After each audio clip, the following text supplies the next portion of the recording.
নমস্কার বন্ধুরা, আজ এক বিশেষ সময়ের সূচনা। আজ থেকে শুরু হলো দেবীপক্ষ, যা আমাদের সবার জীবনে এক আলাদা আনন্দ, ভক্তি আর আশার আলো নিয়ে আসছে। আমি Anupama Roy, astrology with Anupama Leena YouTube চ্যানেলের পক্ষ থেকে আপনাদের জন্য নিয়ে এসেছি আজকে এক বিশেষ প্রেডিকশন বা আপডেট। সেটা হচ্ছে গিয়ে 22 সেপ্টেম্বর থেকে মহাদশমী পর্যন্ত প্রতিটি রাশির জাতক জাতিকাদের জীবনে কেমন প্রভাব পড়বে, কোন ক্ষেত্রে ভালো মিলবে এবং কোথায় সমাধান পাবেন আপনি, এবং কোথায় কিভাবে কি করলে আপনার জীবনের প্রতিকার করলে সুফল পাওয়া যাবে, আজকের ভিডিওতে সেই নিয়েই বিস্তারিত আলোচনা করব। চলুন শুরু করা যাক দেবীপক্ষের বিশেষ রাশিফল। প্রথমেই আসি আমাদের 12 রাশির প্রথম রাশি মেষ। এটি দেবীপক্ষে আপনার কাজের প্রতি উদ্যম বাড়বে, আত্মবিশ্বাসী পদক্ষেপ নিলে সাফল্য আসবেই। বিশেষ করে কর্মক্ষেত্রে আপনাকে যদি এই সময় থেকে আপনি আপনার যে পূর্ব পরিকল্পিত প্ল্যানগুলো আছে সেগুলো বাস্তবে রূপান্তরিত করার স্টেপ নেন, তাহলে আপনি একটা সাকসেস পাবেন। তবে রাগ নিয়ন্ত্রণে রাখুন, কারণ অপ্রয়োজনীয় বিতর্ক ক্ষতি আনতে পারে।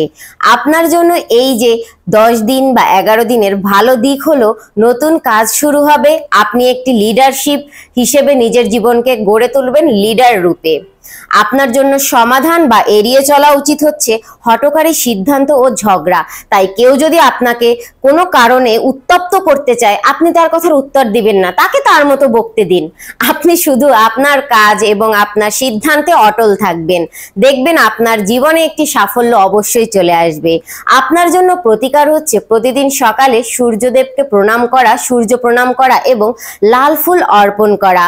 আর এটাও যদি পসিবল না হয়, তাহলে আপনি প্রতিদিন সকালবেলা হনুমান চালিসা শ্রবণ করে বা হনুমান চালিসা পাঠ করে আপনার দিনটি শুরু করতে পারেন।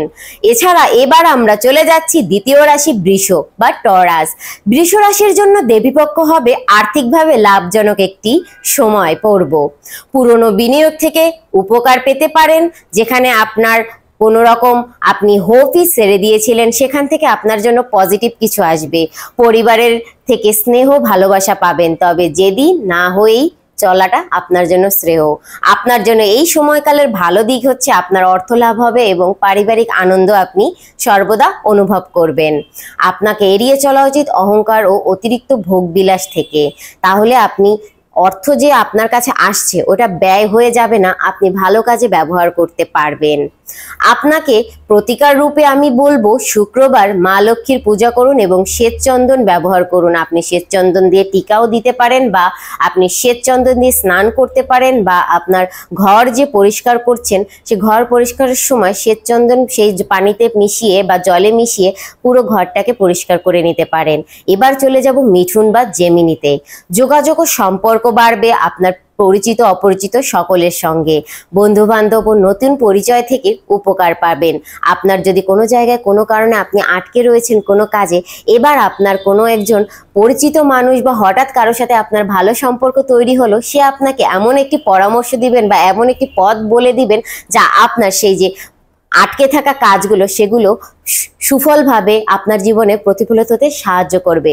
তবে সিদ্ধান্তহীনতা থেকে সমস্যা তৈরি হতে পারে, তাই নিজে যদি সিদ্ধান্তহীনতায় ভোগেন, কোনো অ্যাস্ট্রোলজার বা আপনার গুরু পর্যায়ের কেউ বা আপনার থেকে বড় বা সিনিয়র কারোর সাথে পরামর্শ করে নেবেন।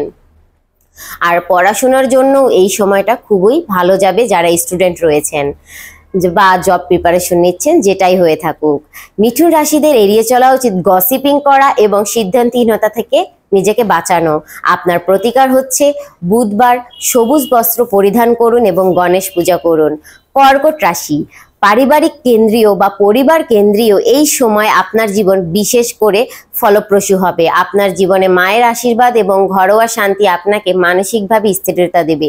এতদিন যদি আপনি কোনো রকম মানসিক দ্বন্দ্বে ভুগছিলেন, এবার পরিবারের নিয়ন্ত্রণে থেকে বা পরিবারের ছায়াতলে থেকে আপনার সেই মানসিক সমস্যাগুলো থেকে আপনি মুক্তি পেয়ে যাবেন।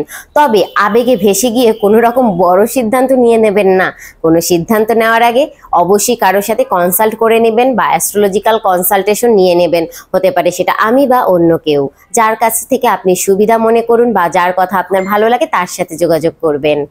আপনার জন্য এই সময়কালে সব থেকে ভালো বিষয় হচ্ছে পরিবারের স্নেহ এবং আপনি একটি শান্তিপূর্ণ পরিবেশে বসবাস করবেন, সেটা মেন্টালি হোক বা ফিজিক্যালি। এছাড়া আপনাকে এড়িয়ে চলা উচিত অতিরিক্ত আবেগপ্রবণতা। আর আপনার জন্য প্রতিকার হচ্ছে সোমবার দুধ ও সাদা ফুল শিবলিঙ্গে অর্পণ করুন। এবার আমরা চলে যাব একটি রাজকীয় রাশি সিংহ রাশিতে। আপনার নেতৃত্ব ও আত্মবিশ্বাস দেবীপক্ষকে উজ্জ্বল করবে। চাকরি ও ব্যবসায় আপনি উন্নতি করবেন, এর সম্ভাবনা রয়েছে প্রবল। তবে অহংকার এবং গর্ব সমস্যা ডেকে আনতে পারেন। আপনি উন্নতি করলেন আর এটা নিয়ে অতিরিক্ত গর্বে আপনি অহংকারী হয়ে উঠলেন, এটা কিন্তু আপনার জন্য নেগেটিভিটি অ্যাট্রাক্ট করবে। তাই পজিটিভিটিকে অ্যাট্রাক্ট করতে হয় আমাদেরকে সবসময়। আপনার অহংকারকে নিয়ন্ত্রণে রাখতে হবে। আপনার এই সময়কালের ভালো দিক তাহলে হচ্ছে গিয়ে কর্মক্ষেত্রে উন্নতি, সম্মান এবং নতুন কোনো কাজ শুরু করলে সেখানেও সাফল্য আসবে। বা পূর্বের কোনো কাজে আপনি সাফল্য পাননি, সেক্ষেত্রেও আপনি সাফল্য দেখতে পাবেন। আপনার জন্য প্রতিকার হচ্ছে রবিবার সূর্য দেবতাকে জল অর্পণ করা। এবার আমরা চলে যাচ্ছি কন্যা রাশিতে। কন্যা রাশি বা ভার্গ, পরিকল্পনা ও বাস্তব চিন্তা ভাবনা আপনাকে সঠিক পথে নিয়ে যাবে। কর্মক্ষেত্রে উন্নতি এবং পড়াশোনায় মনোযোগী হওয়ার সুযোগ পাবেন। স্বাস্থ্যের দিকে একটু খেয়াল রাখতে হবে, আর বাকি সব কিছু বিন্দাস চলবে। এবার আমরা বলি আপনার জন্য এই সময়কালের সব থেকে ভালো দিক তাহলে হচ্ছে কাজের উন্নতি এবং পড়াশোনার সাফল্য। আপনাকে এড়িয়ে চলতে হবে অতিরিক্ত চিন্তা বা দুশ্চিন্তা করা থেকে। আপনার জন্য প্রতিকার হচ্ছে বুধবার মা দুর্গাকে সবুজ পাতা ও ফল অর্পণ করুন।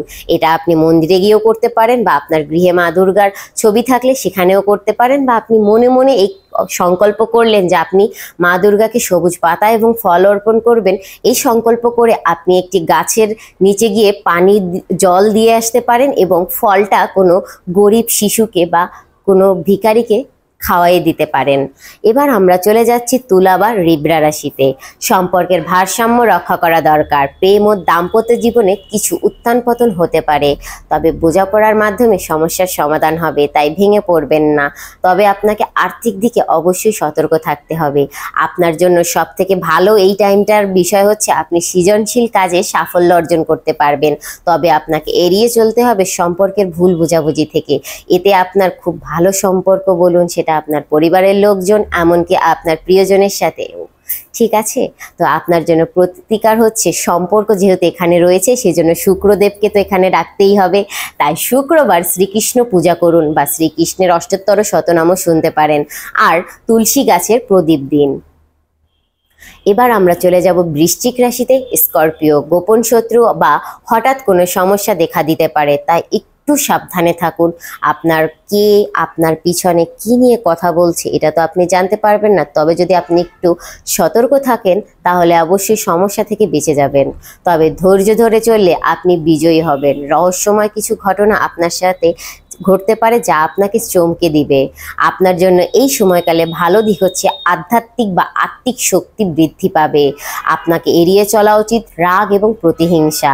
আপনি মঙ্গলবার প্রতিকার স্বরূপ ভগবান হনুমানজির পূজা করুন, বা প্রতি মঙ্গলবার হনুমান মন্দিরে গিয়ে হনুমানজিকে প্রণাম করে তার চরণের যে সিঁদুরটা আছে সেটা আপনার টিকা হিসেবে দিতে পারেন, এবং একটি টিস্যুতে বা একটা পাতায় করে বাড়িতে নিয়ে আসতে পারেন। এবং প্রতিদিন সেই সিঁদুর থেকে একটু করে সিঁদুর পরবর্তী মঙ্গলবার না আসা পর্যন্ত আপনি টিপ হিসেবে ব্যবহার করতে পারেন, বা কণ্ঠেও লাগাতে পারেন।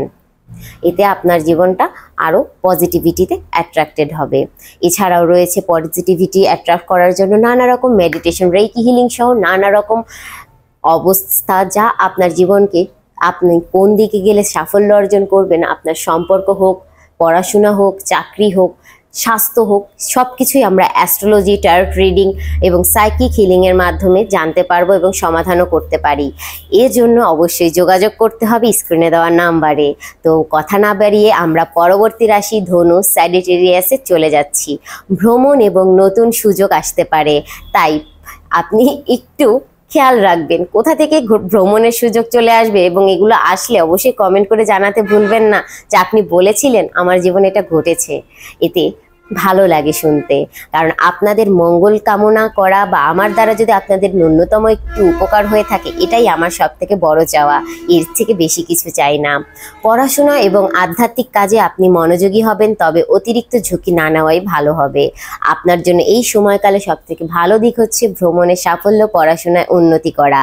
তবে আপনাকে এড়িয়ে চলতে হবে ঝুঁকি ও অতিরিক্ত উদ্দীপনাকে বুঝতে পেরেছেন তো? তবে আপনার প্রতিকার স্বরূপ সমস্যা থেকে বাঁচতে হলে আপনাকে বৃহস্পতিবার বা এই গুরুবারে হলুদ বস্ত্র এবং হলুদ ফল দান করতে হবে। এটা আপনি দান করতে পারেন কোনো ক্ষুধার্ত মানুষকে, কোনো গরিবকে, কোনো মন্দিরে গিয়ে বা কোনো রকম ছোট বাচ্চাদেরকে। ঠিক আছে, চলুন এবার আমরা চলে যাই পরবর্তী রাশি মকর বা ক্যাপ্রিকনে। কর্মক্ষেত্রে চাপ থাকলেও ধৈর্য ধরে কাজ করলে সাফল্য নিশ্চিত আপনার জন্য। পারিবারিক দায়িত্ব বাড়বে, আর্থিক দিকে স্থিতিশীলতা পাবেন। আপনার জন্য সব থেকে ভালো দিক হচ্ছে আপনার কর্মক্ষেত্রে আপনি এবার সাকসেস পাবেনই। যদি আটকে থাকেন, যদি আপনার অতিরিক্ত ব্লকেজেস থাকে, সেক্ষেত্রে আপনাকে একটু 7 চাকরা হিলিং করতে হবে, তাহলে আপনার বাকি দিকগুলো পজিটিভ হয়ে যাবে। তবে আপনাকে এড়িয়ে চলতে হবে মানসিক চাপ থেকে।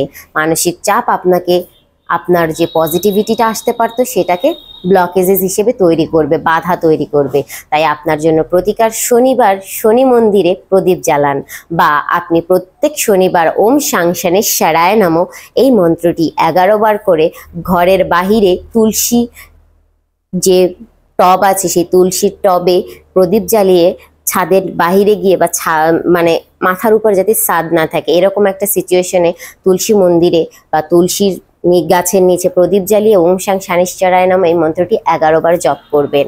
এটাও আপনার জন্য খুবই ভালো ফলাফল দিবে। কুম্ভ রাশি বা অ্যাকোয়ারিয়াস, নতুন পরিকল্পনা কাজে লাগবে। বন্ধু বান্ধবদের সহায়তা আপনার জন্য লাভজনক রূপে প্রকাশ পাবে। তবে হঠাৎ সিদ্ধান্ত নেওয়া থেকে এড়িয়ে চলুন। স্বাস্থ্য কিছুটা দুর্বল হতে পারে, তাই নিজের স্বাস্থ্যের দিকে খেয়াল রাখুন। ঠিক আছে, খাবার দাবার একটু সচেতনভাবে খাবেন। ফুড পয়জনিং এর একটি সম্ভাবনা রয়েছে। ভালো দিক হচ্ছে নতুন চিন্তাধারা ও উদ্ভাবনী শক্তি আপনার জন্য এই সময়কালটাই নিয়ে আসবে। আপনাকে এড়িয়ে চলতে হবে স্বাস্থ্য যাতে কোনো রকম হানি না হয় সেই ব্যাপারটি। আপনি আমার চ্যানেলে হেলথ রিলেটেড একটি সাবলিমিনালও পেয়ে যাবেন, আপনি সেগুলো করতে পারেন, বা স্বাস্থ্য সম্পর্কিত জন্য আপনি হেলথ হোপনোপনোটাও করতে পারেন। এছাড়া যদি আপনার পার্সোনাল গাইডেন্সের দরকার হয়, অবশ্যই পেইড কনসালটেশন, অবশ্যই আপনি স্ক্রিনে দেওয়া নাম্বারে যোগাযোগ করবেন। প্রতিকার হচ্ছে শনিবার কৃষ্ণমূর্তির পূজা করা, এটা আপনাকে ভালো ফলাফল দিবে। আর মীন রাশি, এই সময় আপনার আধ্যাত্মিক দিকটি জোরালো হবে। ঠিক আছে, তাই আপনি এই সময় অতিরিক্ত চিন্তাভাবনা এবং বাড়তি চিন্তাভাবনা না করে এই যে দেবীপক্ষ থেকে বিসর্জন পর্যন্ত সময়কাল, এই সময়কালটাই শুধুমাত্র আধ্যাত্মিকতায় মন দিন। কোনো রকম বাড়তি অহেতুক চিন্তা করে না নিজের জীবনটা নষ্ট করুন, না অন্যের জীবনটাকে নষ্ট করুন।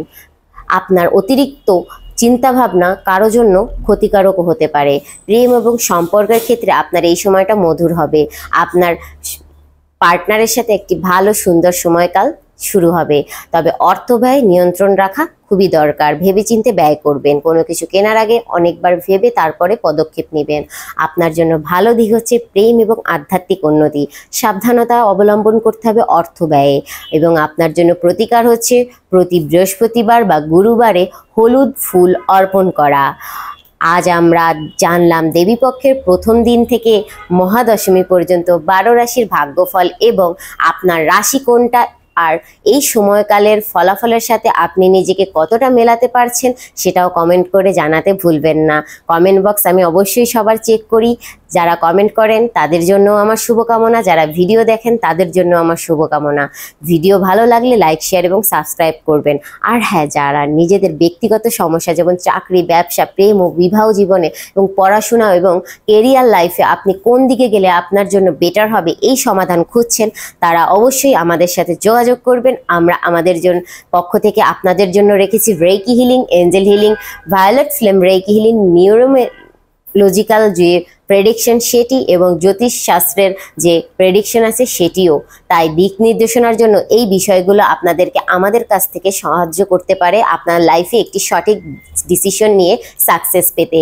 বিস্তারিত জানার জন্য আমাদের এই নম্বরে যোগাযোগ করুন। ভালো থাকবেন সকলে। আজকের মতো এখানেই বিদায় নিচ্ছি। সবাইকে অগ্রিম শারদীয় শুভেচ্ছা জানিয়ে।